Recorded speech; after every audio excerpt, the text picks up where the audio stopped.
Hello friends, हा short skip केला तर LCM मिस होईल. LCM म्हणजे list common multiple. List common multiple म्हणजेच काय? सगळ्यात लहान मल्टिपल, सगळ्यात लहान गुणक. Let's see example LCM of 3 and 5. LCM काढण्यासाठी आपल्याला काय काढावं लागेल? मल्टिपल्स काढावे लागतील. मग मल्टिपल्स कोणाचे काढावे लागतील? तर 3 आणि 5 चे. Multiple of 3 is equals to 3, 6, 9, 12, 15.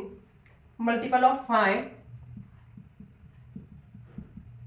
multiple of 5 is equals to 5, 10, 15, 20. Multiple of 3 and 5 मध्ये जर तुम्ही ऑब्झर्व केलं तर आपण 3चा आणि 5चा काय घेतलेला आहे? टेबल घेतलेला आहे. यामध्ये आपल्याला लिस्ट म्हणजे लहान कॉमन मल्टिपल काढायचा आहे, तर तो आहे 15. म्हणजेच 15 आपल्याला मिळालेला आहे. LCM 5 and 15. डेली मॅथ्ससाठी माइंड ऑन मॅथ्स अकॅडमीला सबस्क्राईब करा. थँक्यू.